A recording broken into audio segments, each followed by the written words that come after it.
once again to coming to the table. And this time I am very proud and honored to have Dan Shapiro as my guest. And I'm sitting here in Scottsdale, Arizona, and Dan is coming in through Zoom in Boston.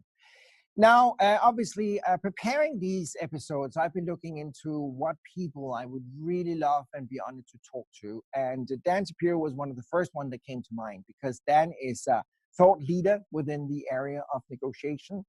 And Dan has been so much incredible, important work regarding the science of negotiation. So first and foremost, thank you so much, Dan, for participating and taking up the time. I know you're a very busy gentleman.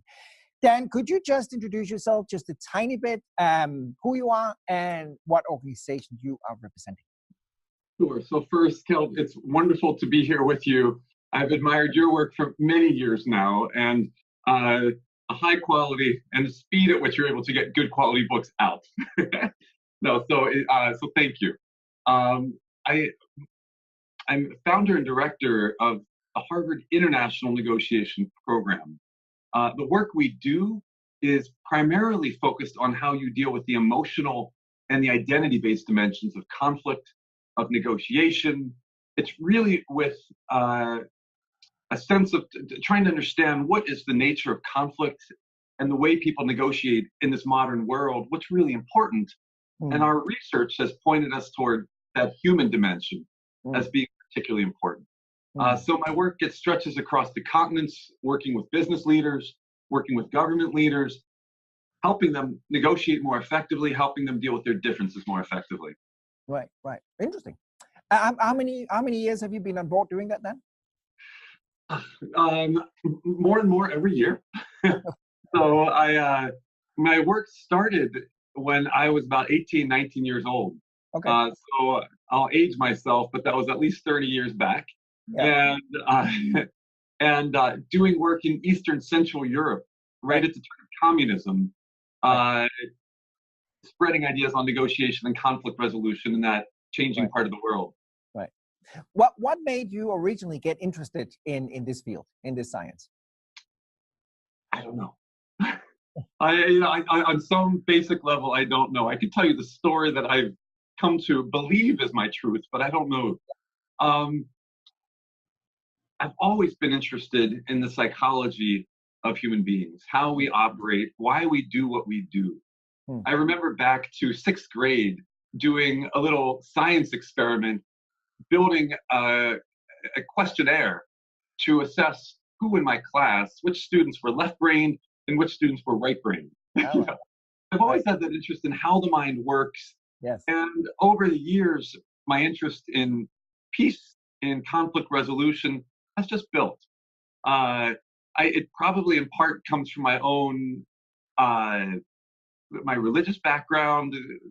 I'm Jewish, and there's certainly something there to that notion of never again. But I think it's more than that, because while there are some people of that background who are in this field, there are many who are not.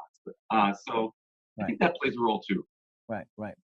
Dan, very briefly, and I guess you could be talking about that for hours, but what is a negotiation for you? And the reason I'm asking is that I sometimes meet people who are saying, well, I only negotiate 2, 3, 4, 5 times a year. And I'm always thinking, you're kidding yourself if you think that.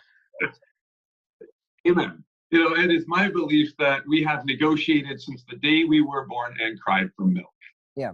And many people, unfortunately, have not changed their style of behavior very much since then, or at least some of us, But anytime you are interacting with somebody else for some purpose, my sense is you're negotiating.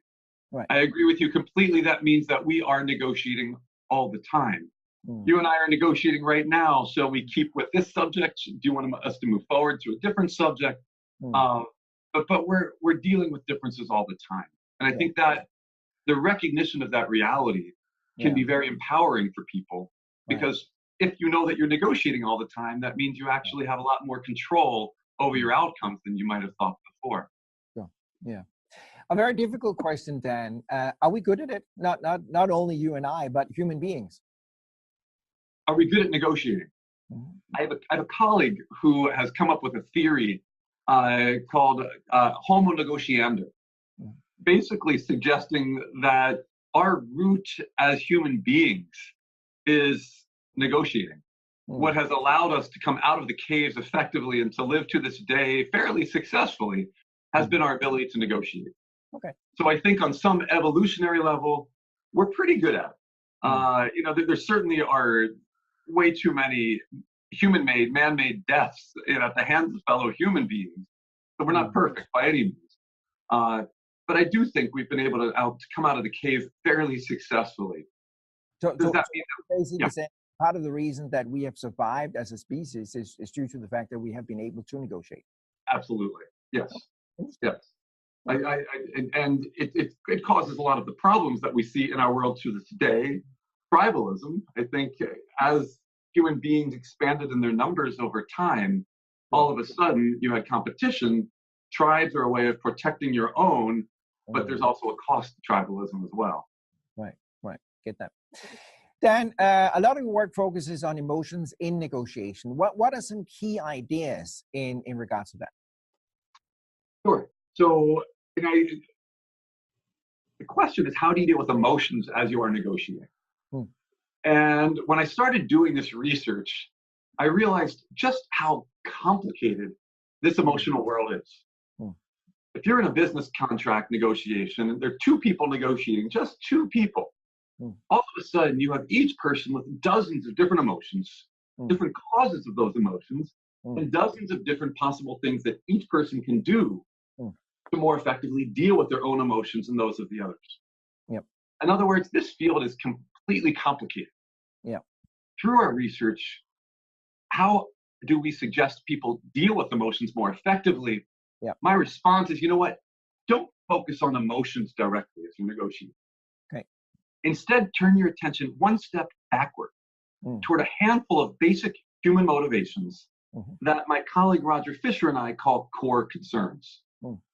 And what we found are that there are 5 of these core concerns that tend to stimulate a lot of the emotions that come up in our human interactions. And if we as negotiators can deal with these core concerns effectively, we can stimulate more positive emotions and we build more effective relationships that are conducive to cooperation and to trust, your line of work. And just in brief, these 5 core concerns that we found are particularly powerful. First, and I would argue most important, appreciation. Does each person in that interaction feel heard and understood and valued, or unheard, devalued, misunderstood? Core concern number 2, autonomy. Does each person feel that they have the freedom to make decisions they want to make in the negotiation, or do they feel that the other is pressuring them to make a certain decision? The more I pressure you, the less likely you are to actually agree with my suggestions, even if they're good. The third of these core concerns, affiliation. What's the emotional connection like between the parties in the negotiation? Are we working together, or is it me versus you? Core concern number 4 is status. And this is a huge core concern in negotiation.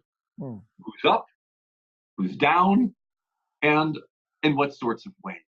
Does somebody walk into the negotiation, toss onto the table their new Porsche or Tesla keys just to let the other side know, I'm the bomb here, I'm the boss? And what's the impact of that on the other side? And more often than not, moves of status elation, of elevation, tend to push others away, not to push them closer to. And the 5th of these core concerns is role. As you and I are negotiating, what role are each of us playing in the negotiation? Are we working together as colleagues, as partners, or am I the constant accommodator? I accommodate to everything everybody else says or does. What role are we playing in the negotiation, and is it useful? Is it helpful? And we found that those 5 core concerns are extremely powerful in the context of negotiation. If people deal with those 5 things well, again, you stimulate the positive emotions and you get behavior that is conducive to cooperation. Very interesting, Dan. Very useful. Now, I just picked up one of the 5 things you mentioned. That was status. Because obviously we have a world that seems very divided. In the US right now, we have a discussion and a negotiation going on about a wall. And I was just wondering, how do we deal with an emotionally charged negotiation, like, for instance, the negotiations between the president and the Democrats? Is that an emotional charged negotiation, you would say? I think few would doubt that this is emotionally charged. I agree with you completely. Mm, And to your point, the big question is, what do we do when we have these deep divisions within societies and between societies? mm, Uh, I think people often focus on the content. mm, Let's try and find some sort of rational solution to the mm, problem of a wall, to the problem of economic separation and so on, Brexit mm. and so on. Yeah. And to me, those are important parts of the problem, but they're not the core. Mm, Me, I think the core of divisiveness or integration is mindset. You know, right. the divisiveness is a mindset problem. And the mindset is what I call the tribes effect. Mm, It's a tribal mindset. mm, It's me versus the other. mm, I know my opinion is right, yours is wrong and crazy, and mm, I'm not going to listen to you. I'm just going to fight for my own perspective. mm. That is the tribal mindset. Right, right. Looking today, for example, at the in the U.S. context, Mm, within and between the political parties, there's a mm, lot of that tribal mindset going on. mm, It is we, the Republicans, versus them, the Democrats. It's we, the Democrats, versus the Republicans, versus the Republican leadership. yeah, And if that's the mentality, if it's mm, purely zero sum, yeah, it's going to go nowhere.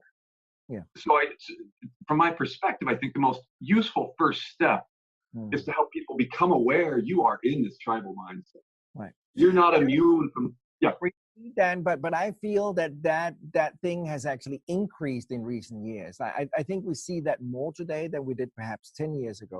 Would you agree or disagree with me on that? 100%, 100%. It was about a little less than 15 years ago Mm, that I wrote an article for Foreign Affairs. I submitted it to Foreign Affairs, yeah. arguing that our world was becoming more and more of a tribal world. Wow. Okay. That as much as we are becoming more and more globalized and interconnected economically, technologically, politically, Yeah. the question in my mind was, with all of this globalization, in a sense, McDonaldization, Yeah. how do we define our identity? Yeah. How do we define who we are in this massive expanse Yeah. of world, of globe? Yeah. Yeah. And my fear was that we can't. Mm, And so people will withdraw. They move backward mm, toward tribes. right. And my article got rejected, by Foreign Affairs. It didn't seem, resonating 15 years ago or 12 years ago. But I think that's precisely the world that we've moved into. Mm, A world that is now conflict, now largely defined by tribalism.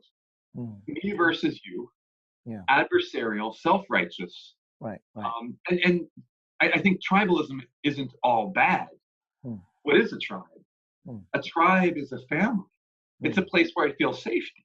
mm, Whether based upon religion or ethnicity or nationality, it's a place of security.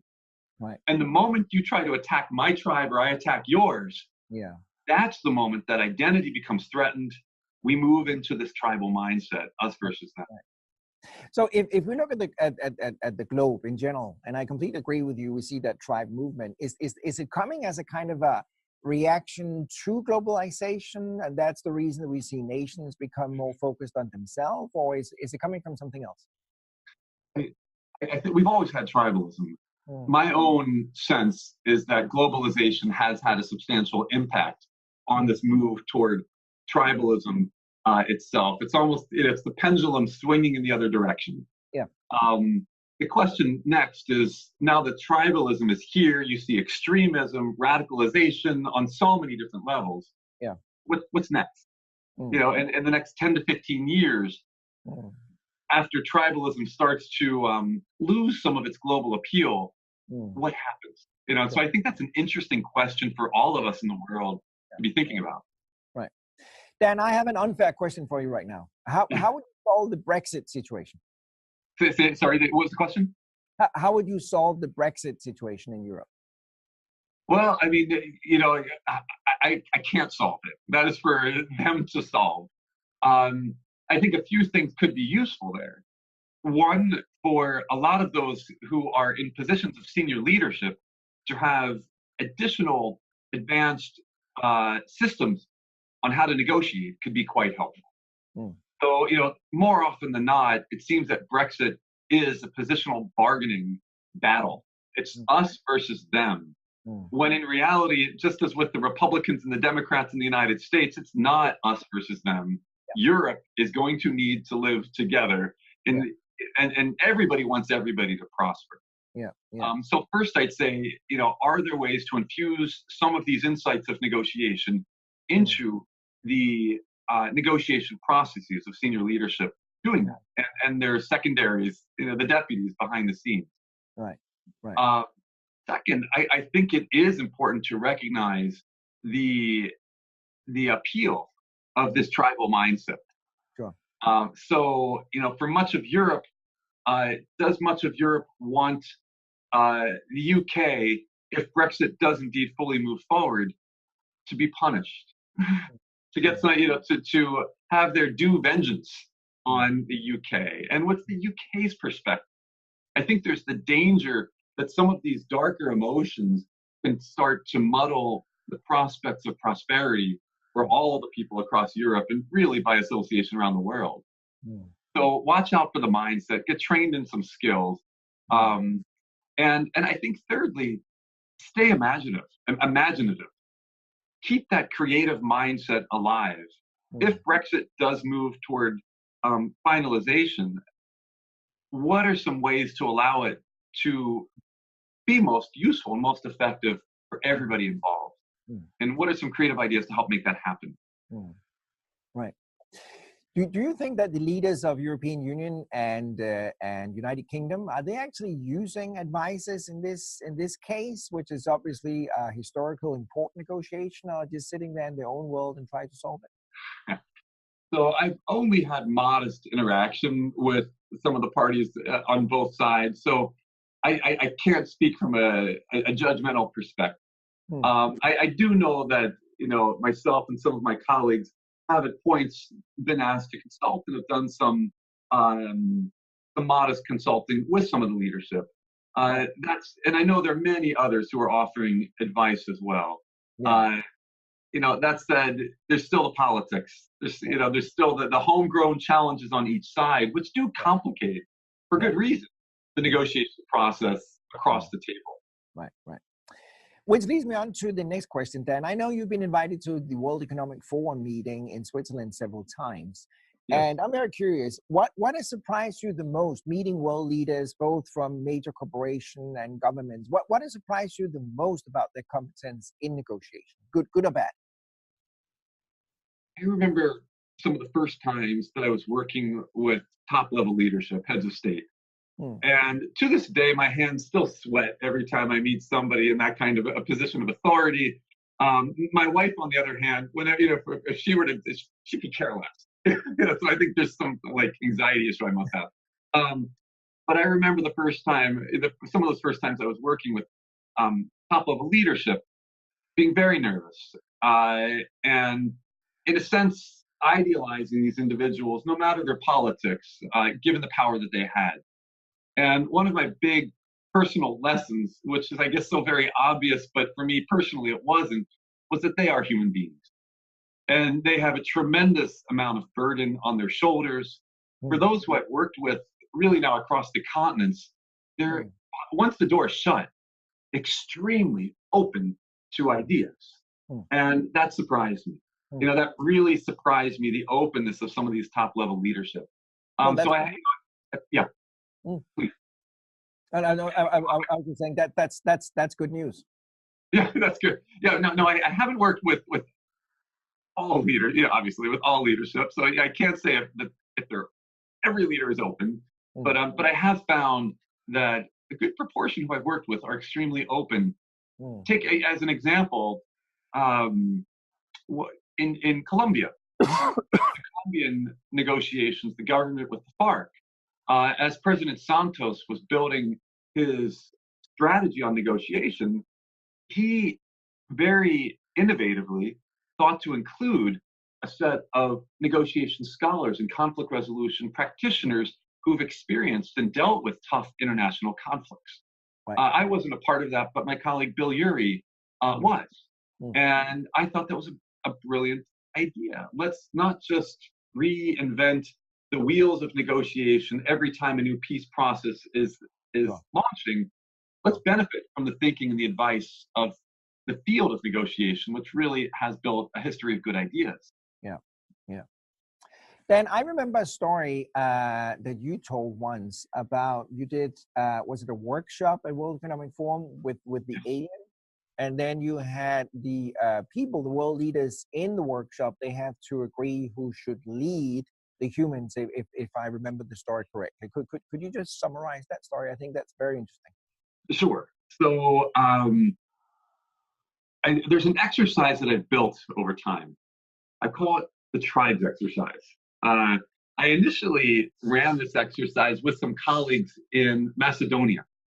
There was potential civil conflict that was going to really explode across the country between the Macedonians, ethnic Albanians, and we wanted to show these leaders the world that they were walking into, the psychology that they were walking into, this dangerous psychology. We had them do that exercise there. I've done it since. Let me share with you, per your question, 2005, with the World Economic Forum in Davos, I was asked to do this tribes exercise. We had 45 global leadership streaming into our workshop room. It was a small room, there were no windows, and we randomly divided these 45 participants into tables, 6 different tables. We had in the room a deputy head of state, we had academic presidents from academic universities, we had Fortune 50 CEOs, venture capitalists, and on, this incredible group with this incredible portfolio of experience in negotiation. And I stood in front of the group and I shared that little theory that we talked about earlier, my belief that our world is becoming more and more of a tribal world. It was sort of like, okay, whatever.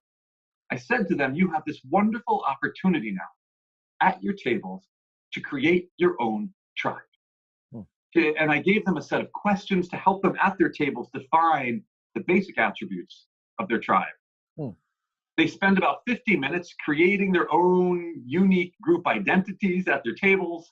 I gave them balloons. I gave them crazy different items. And I told them, dress up in your tribal garb as well. So by the end of those 50 minutes, everybody comes back into our main plenary area. The deputy head of state has a little red balloon on his head. Everybody's having fun, but you could feel 6 distinct tribes, different personalities and so on. I stand in front of the group and I say, okay, let's debrief this exercise.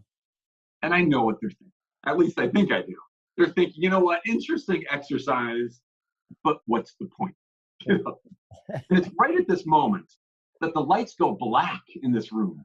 And into the room now floats this intergalactic alien. Person dressed up as an alien, huge eyes, bulging head. I am an intergalactic alien. I have come to destroy the Earth. I will give you one opportunity to save this world from complete destruction. You must choose one tribe to be the tribe of everybody. You cannot change anything about your tribe or your tribe or your tribe. You will have 3 rounds of negotiation. And if the world is not, if one tribe is not decided upon, by the end of those 3 rounds, the world will be destroyed. And out floats this alien. And as ridiculous as this might sound, you could feel the temperature of this room. These global leaders were thinking, you know what? I am a global leader. We are going to save the world. To make a long story short, round 1, no agreement. Round 2, no agreement. Round 3, last round before the world would otherwise explode. You had 6 negotiators come back to the middle of the room. 5 men, 1 woman, by chance. And the moment they get to the middle of the room, these men start yelling over one another. They start yelling over this woman who gets so rightly enraged that she literally stands on her bar stool and she yells, "This is just another example of male competitive behavior. You all come to my tribe." One tribe joins hers, Yeah. The others refuse. Yeah. And 5, 4, 3, 2, 1. Wow. There you go. And in the course of only 50 minutes, Uh-huh. we are able to help people create an identity that they feel so connected to Uh-huh. that they would rather explode the world than explode that identity. Wow. That's amazing. That's amazing, Dan. I love that thing you got there, because it really says a lot about us as humans, right? The psychology side and the negotiation side. I think it's a wonderful example and wonderful story. Another question, Dan, that is kind of related to what we just discussed, but perhaps difficult. One of the research area I'm working in, as you probably know, within negotiation is trust, or rather the lack of trust, because a lot of studies claim that trust has been decreasing in the last 20 years. So the very complicated question to you, Dan, is how do we establish trust when meeting a counterpart that we don't know? I think the most useful thing to do is to build affiliation, to build that human connection. And one can do it on multiple different levels. So one, I can build some sort of structural connection with you. So Keld, you and I were both in the field of negotiation. I feel closer to you based upon that alone. That's a structural connection. And everybody holds some unique structural connections with those with whom they're working. Look for them, amplify them through conversation. You like skiing, so do I. You like biking, so do I. Where do you bike? And that simple conversation can build some level of trust, because I get to know you more. I get to know you a little bit more. But that doesn't bring us fully to the realm of trust. Because if you and I start talking about more complicated issues, what's your belief on abortion or capital punishment? Sure. That changes the game. Yeah. And so there, I think one needs to build a deeper form of connection with I would call it personal connections. Right. It's the difference between talking about the weather versus my asking you for advice on how to deal with my teenage kid. Right. That latter conversation makes me a bit vulnerable. Yeah. I'm putting something at risk. Yeah. I'm asking you for advice, but it's ultimately building a bond between the two of us. Right. Right. And I think in terms of trust building, there's nothing more powerful than building that affiliation. Right. Granted, one can use that manipulatively. Right. It can be a source of exploitation. But in my own experience, 95% of the time it's going to work. 5% you're going to get screwed. That's pretty good average. It's a pretty good ratio there. Yeah. Now, I don't know whether you find the same or you have the same experience as I have with your clients, Dan, but I see more and more clients are choosing not to get on an airplane and go somewhere to meet somebody physically and shake their hand, sit down and chat. And more and more people doing basically what we're doing now. They go online, they email each other. And back to the topic of negotiation, I find that complicates the creation of trust quite a lot. Is that your experience as well, Dan, or are you seeing it somewhat different? 100%. I agree with you, and the research supports that as well. I think it depends upon the nature of the negotiation, the content of the negotiation. If my keyboard breaks, I don't think I need to fly to Japan to talk with the producers of that particular keyboard. It's probably enough to talk by phone. If it's the computer that broke, maybe I want to go Skype. Yeah.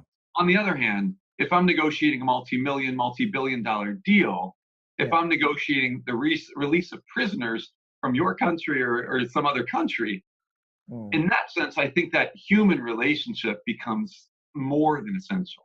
Right, right. The basic guideline I tend to use is I want to meet you once.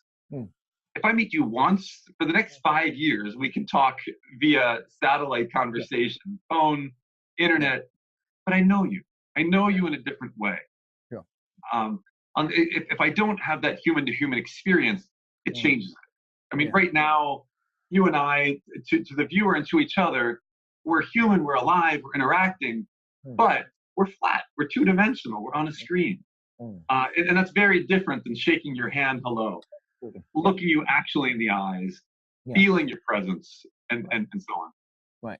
So what you recommend in general is at least meet once, take some time out and spend it to have some face-to-face talks. And toward the outset, exactly. Toward the outset of an important negotiation relationship. Right. Yes. And just getting back to the whole global issue, and obviously we're more global than ever before. Why do you see, if that's the case, why cross-cultural negotiation, why are they sometimes more challenging than just negotiating with somebody in your own town, for instance? I think negotiating with somebody in one's own town can be at least as complicated as negotiating with somebody cross-culturally. I think it's how you define culture. Culture is a set of shared beliefs, values that we hold, that we subscribe to, that influence our behaviors. Within this town of Boston, this little town of Boston, we have an enormous amount of cultures. Within our sub-town of Harvard, there are an enormous number of cultures, and not just national cultures or ethnic cultures, but the culture of the Harvard Divinity School versus the culture of the Harvard Business School versus the culture of the law school. So I come with the notion that culture is not an add-on, but it's an always. It's a thing that we always are dealing with. And part of the challenge of culture is, how do I build a good human connection with that other side, given the culture, given the blessing of different cultures. And I go back to some of the same concepts that we've talked about earlier today: building affiliation, walking in with a curiosity toward your culture rather than a suspicion of your culture. I mean, in the United States, I dare say when some business people go to negotiate with colleagues in, let's say, China and Beijing, they walk in with great suspicion. And it probably is the same in reverse. I think that's one way of looking at negotiation. A different would be to not walk in naive, but to walk in and say, boy, I am excited to learn about this different culture. I'm excited to walk this new adventure of negotiation with somebody who has a very different background than I. So how do you build that affiliation? How do you respect status? I remember years ago, I was giving a workshop in the Middle East. It was a workshop for some diplomatic, some government workers working in diplomacy. And we'd been having a great conversation, a lot of energy flowing. And then all of a sudden, conversation stopped. And I knew something was up, but I didn't quite know what was up. And we take a break soon thereafter. And one of the colleagues from that workshop, one of the participants, he comes up to me very kindly and respectfully, almost like with a shy presence. He says, I just want to let you know that as you were facilitating the dialogue, you crossed your one leg over the other, and the sole of your shoe happened to be facing a member of the royal family who was there in our workshop. And I went, oh, yeah. And I said, I am so sorry. I did not mean to do that. And, that was a learning point for me. It really was obviously unintentional. I go back after the break and I start off with a simple apology. I am so sorry. I did not mean to do this. There was no offense meant to be had. After that workshop, this member of the royal family, this diplomat, comes up to me and he says, you really did not need to apologize. We understand. But the way he said it, the underlying message was ultimately, thank you. Thank you for respecting me and for respecting my culture. I think we're never going to know everything about every other culture. The best we can do is to walk in with a sense of curiosity and respect, and to apologize authentically when it's due. Which for me happens to be much too often. Step on my shoes a lot, on my foot a lot. He already did it. Yeah. Amazing. Dan, we are in the middle of a technology revolution. We have artificial intelligence. We have lots of different areas that are moving very quickly. So I would love you share your thoughts on the future of negotiation. And the reason I'm asking that is that I see some organizations and companies claiming that negotiation 10, 15 years from now will be handled by computers, by artificial intelligence. And that artificial intelligence will actually be able to do better negotiation than humans. What's your thought of that, then? I think that's true in some domains and not in others. If I'm returning a product to Amazon, the shirt doesn't fit my child I thought it would, and I want to negotiate some sort of discount, I can imagine a computer doing that fairly well. It's a straightforward transaction, it's low cost, and for the Amazon side, it's particularly low cost to have just computer maintenance. Mm. On the other hand, when dealing with more complex negotiations, I cannot envision AI being the center of those conversations. Mm. I think two things are at play. One is the power of the human being, and I don't want to just interact with the computer. I want to talk with the person. I want to feel, I think trust builds differently with a human being than with a computer. And two, I completely believe in Albert Einstein's notion that imagination is more powerful, more important than knowledge. That at the end of the day, the most complex negotiations require creative thinking, innovation, and the algorithm is only as good ultimately as the person who created that algorithm. Mm. An algorithm cannot think creatively unto itself beyond the stipulations of that algorithm. Yeah. So I was at a session recently with some tech leadership from the Palo Alto area, and I got really frustrated. I don't know if I voiced my frustrations as much as I felt it, but frustration at treating the algorithm as the divine. Hmm. The moment you get the algorithm, that is the sacred answer to all of life's problems, and I don't think that's true. Hmm. I think Google is spectacular. The ability to find any information we want. Hmm. But at the end of the day, I don't think you can replace the human being. I don't think you want to replace the human being in all domains. In some, yes, but not in all. Right.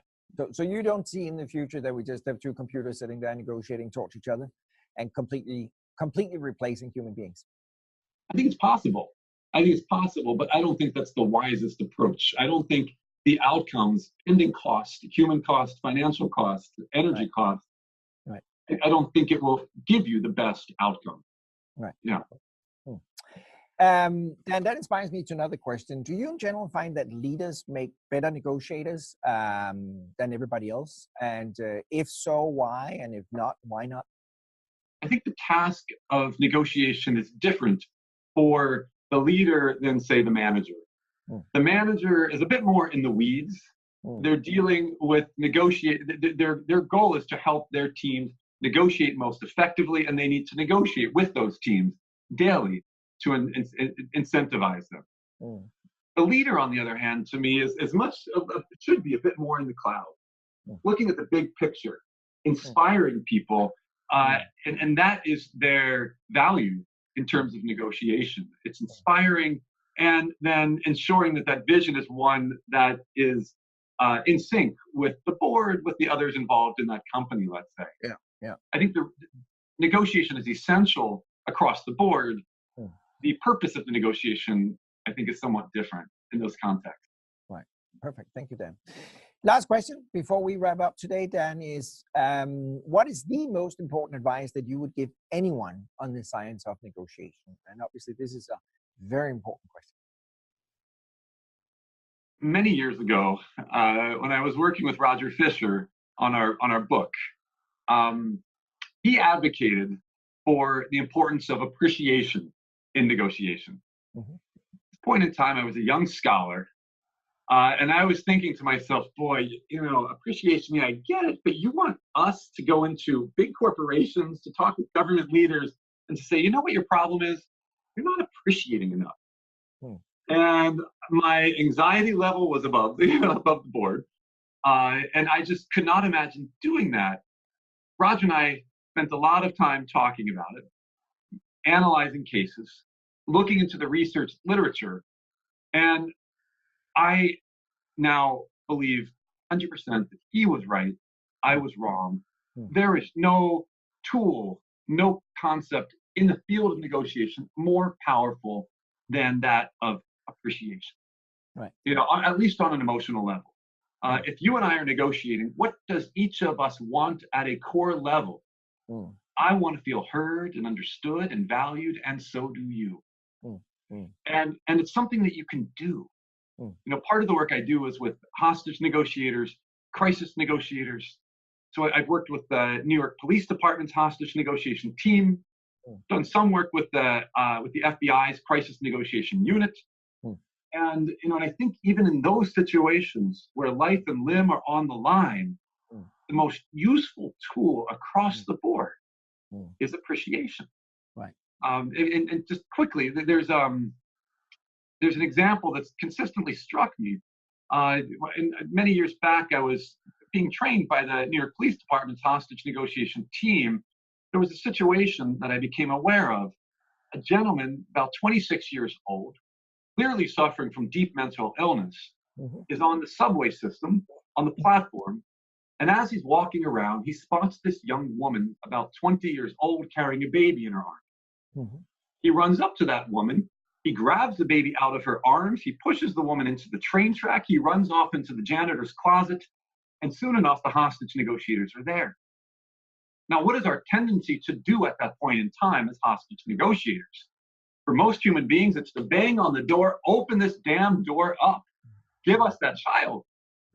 But the more we bang on the door, the more resistant that hostage negotiator is. And in trying to actually do this in real life, all of our tendencies, our basic human tendencies, a lot of them need to go out the door, and it needs to be, wait a minute, I need to appreciate this individual on the other side. You know, it's not saying, it's asking very open questions. What do you want? How can we help you? Talk to us. And in this situation, once we started to ask those kinds of questions, this gentleman, he was not crazy. He starts to say that his goal is to save the world. Save the world from the demons and bring in the good guys, the angels. And once we understood that, he feels appreciated. And we can completely reframe the way we're having the conversation. Look, I don't see the angels you see. I don't see the demons you see, but I hear you saying you are trying to save the world. And you know what? In our own small way here at the New York Police Department, we're trying to save the world too. Why don't you open that door and see if we can try and save it? Wow. Appreciating that opens doors. Wow. Yeah, what a great word, what a great story, Dan. Thank you for those final words. Dan, if our audience wanna study more and read into what you're doing, what would you recommend them? Obviously, you have the books out there. Anything else you would recommend? First and foremost, I would familiarize myself with the work of Professor Jensen. No, it's very important work on trust, on partnerships and beyond. No, and in terms of my own work, two major books to focus on. One is Beyond Reason, that Roger Fisher and I wrote a number of years back. That book looks at how you deal with emotions in negotiation. And then more recent book that just came out is called Negotiating the Non-Negotiable, How to Resolve Your Most Emotionally Charged Conflicts. That book goes a layer deeper. It asks the question, how is identity implicated in conflict, in negotiation, and how do we negotiate when our identity feels threatened? So those are two of my own books, if anybody's interested, that I'd recommend. Right. Wonderful. Thank you, Dan. And I would just say, to wrap up, I would definitely recommend the books that Dan just mentioned. Both of them are outstanding and is really useful for anybody who has an interest in studying negotiation. Thank you. Dan, thank you ever so much for participating. I loved all your story, all your knowledge. I know we could continue for hours and hours with the enormous amount with the wealth of knowledge you have, but unfortunately we have to wrap up. Thank you so much, Dan. I appreciate your time and all the best in the future for you.